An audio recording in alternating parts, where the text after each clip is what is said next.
Hola curiosas y curiosos, soy JJ. Bienvenidos a Ciencias de la Ciencia, ese pequeño lugar donde veremos que lo conocido es finito y lo desconocido infinito. Hoy hablaremos sobre el método científico. ¿Qué es? ¿Para qué sirve? ¿Es indispensable usar el método científico para lograr un gran descubrimiento? ¿Estáis preparados? Pues vamos a curiosear.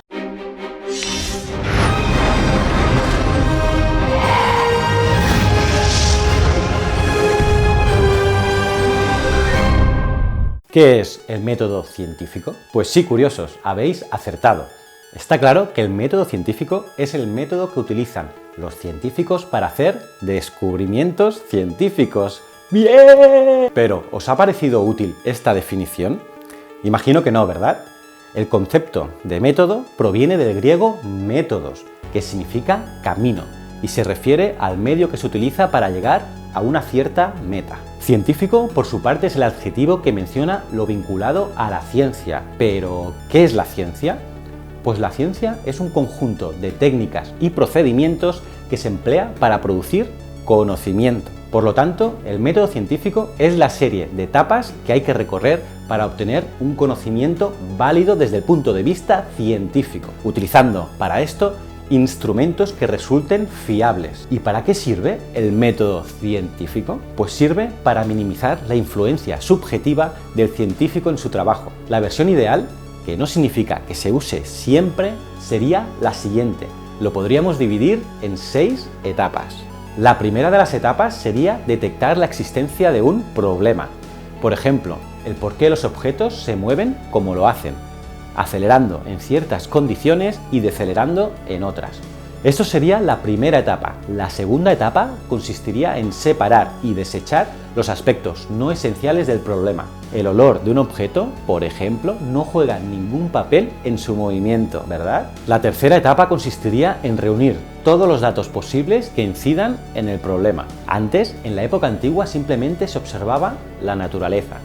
A principios de los tiempos modernos empezó a entreverse la posibilidad de ayudar a la naturaleza en ese sentido. ¿Cómo? Pues haciendo pequeños experimentos que suministraran datos relevantes para el problema. Por ejemplo, un pequeño experimento podría ser hacer rodar una serie de esferas a lo largo de un plano inclinado, variando el tamaño de las esferas, la naturaleza de la superficie y la inclinación del plano. Y claro, importante, muy importante, ir apuntando los resultados en cada caso. El papel del experimento es tan importante para la ciencia moderna que a veces se habla de ciencia experimental, para distinguirla de la ciencia de los antiguos griegos, ya que ellos solo utilizaban la visión de la naturaleza. En la cuarta etapa, reunidos todos los datos de los diferentes experimentos, se elabora una generalización provisional que los describa a todos ellos de manera lo más simple posible.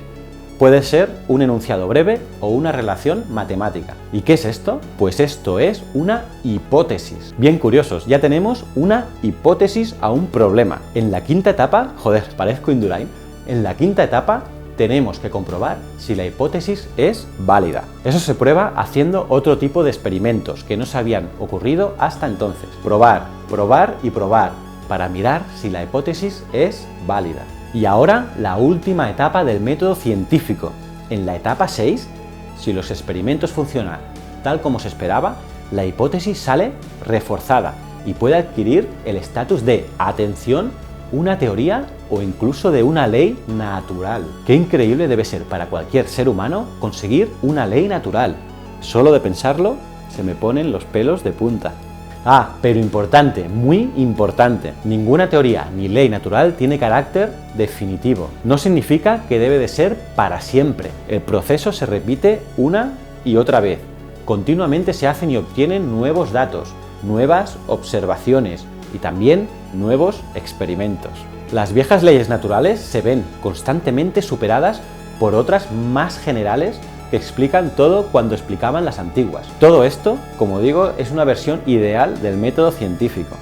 En la práctica, no es necesario que el científico pase por los distintos puntos como si fuese un robot. Es más, normalmente no lo hace. Más que nada son factores como la intuición, la sagacidad y la suerte, a secas, los que juegan un papel primordial en la obtención de la solución. La historia de la ciencia está llena de casos en los que un científico da de pronto con una idea brillante, basada en datos insuficientes y en poca o ninguna experimentación, llegando así a una verdad útil cuyo descubrimiento quizás hubiese requerido años si se hubiese utilizado la aplicación directa y estricta del método científico. ¿Queréis saber algunos ejemplos? Os daré 3 ejemplos súper curiosos. Para el primero viajaremos a Londres de 1858. Aquí vivía el joven alemán August Kekulé, el que sería uno de los más importantes químicos orgánicos de la historia, aunque aún no lo sabía. Veamos, cuando Kekulé vivía en Londres, viajaba de punta a punta de la ciudad mediante los autobuses de la época, carruajes de muchas plazas arrastrados por un caballo. Una noche de verano, Kekulé se durmió en el bus y soñó junto al ruido de los cascos del caballo, cloc, cloc, cloc, cloc, y el movimiento del carruaje. Según él mismo contó, vio como unos átomos de carbono bailoteaban delante de sus ojos y se combinaban entre ellos. Ya sé que muchos de vosotros también veis átomos de carbono después de una buena fiesta, pero en este caso la cosa es diferente. De vez en cuando, 2 átomos pequeños se unían y formaban otro átomo mayor. Un átomo grande abrazaba a 2 átomos más pequeños. Átomos aún mayores se hacían con 3 o incluso 4 de los pequeños, o se unían por pares, mientras todo el conjunto seguía en danza. Kekulé vio cómo los átomos más grandes conformaban una cadena, arrastrando a los más pequeños consigo por fuera de la cadena. Cuando el conductor gritó que ya habían llegado al destino, Kekulé se despertó y pasó la noche dibujando esquemas sobre lo que había soñado. Este fue el origen de su teoría estructural de la química orgánica. ¡Wow! Pero ojo, es que 7 años más tarde, Kekulé tendría otro sueño, un sueño aún mejor, pero para eso nos iremos a Gante, una bella ciudad de Bélgica, en 1865. El nuevo sueño de Kekulé se trata de uno de los sueños más famosos de la historia de la ciencia. Sentado en su estudio, a oscuras, frente a la chimenea, seguía pensando en la estructura del benceno, aún irresoluta. Se durmió y vio de nuevo a los átomos bailando ante sus ojos, largas filas de átomos moviéndose como serpientes. De pronto vio como una de aquellas serpientes se mordía su propia cola, el famoso símbolo de la alquimia, conocido como Ouroboros, la serpiente que muerde su propia cola, resolviendo así, en un sueño, el misterio de la estructura del anillo del benceno. Fue un descubrimiento de gran importancia para la química orgánica y lo obtuvo mediante un simple sueño. ¿Qué os ha parecido este ejemplo? Pues aún hay más. Ahora viajaremos a la Universidad de Michigan en 1957. Allí, el físico estadounidense Donald Glaser concibió la idea de la famosa cámara de burbujas, mientras miraba ociosamente su vaso de cerveza, y fue galardonado con el Premio Nobel de Física en 1960, a la increíble corta edad de 33 años. 33 añitos y ya era Nobel de Física. Brutal para el bueno de Donald. Pero, ¿y cómo lo consiguió? Pues Donald Glaser era un joven profesor de 25 años que frecuentaba los bares cercanos a la Universidad de Michigan, como cualquier joven a su edad. Una noche, en una taberna, estaba mirando las burbujas que salían de su birra, cuando, como es natural y nos pasa a todos, comenzó a pensar en física de partículas. A mí me pasa lo mismo cuando quedo con los colegas. Pues sí, mirando su cerveza, Donald decidió que las burbujas eran la respuesta a todo. Como físico que era, Glaser sabía que las burbujas tienen una especial tendencia a formarse a medida que los líquidos se calientan y se aproximan a su punto de ebullición. Glaser inventó la cámara de burbujas a partir de esa idea. La nueva cámara de burbujas de Glaser, que un día explicaremos en Ciencias de la Ciencia, proporcionó muchísimos nuevos descubrimientos en muy poco tiempo. Las burbujas han demostrado ser unos maravillosos laboratorios naturales para experimentos en todos los campos. Tremendo, ¿verdad? Pues aún nos queda otro ejemplo súper interesante. Para eso nos iremos a Graz, una fantástica ciudad austriaca en 1920.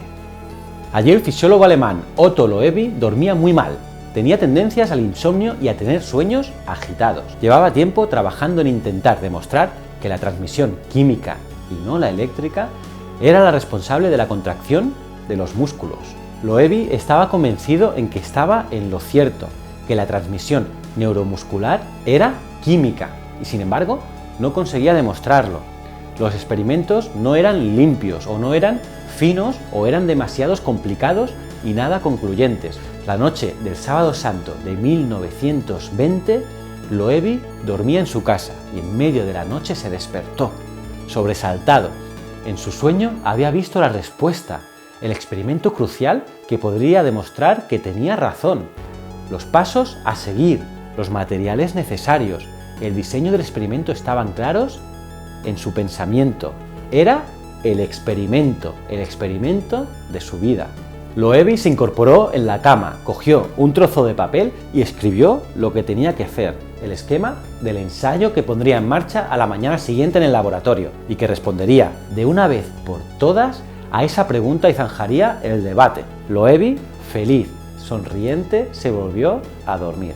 Cuando se despertó de nuevo, a las 6 de la mañana, pensó que tenía por delante el día más importante de toda su vida. Se sentó en la cama y fue a buscar el papel que había dejado en la mesilla. Cuando revisó la hoja, vio con angustia que era incapaz de leer su letra. No entendía nada de aquella nota en medio de la noche. No tenía ni idea de lo que tenía que hacer.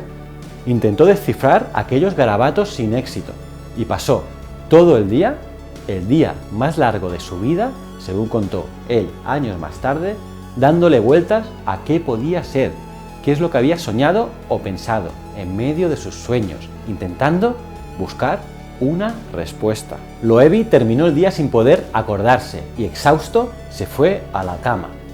Para su sorpresa, a las 3 de la mañana volvió a despertarse, teniendo nuevamente en su mente el experimento buscado, igual de claro que el sueño de la noche anterior. Ahora sí, esta vez no corrió riesgos. Saltó de la cama, cogió su ropa, se vistió y salió corriendo para el laboratorio. Parecía a Arquímedes con su famoso ¡Eureka! A las 5 de la mañana, menos de 2 horas después, el experimento crucial sobre la transmisión química estaba terminado.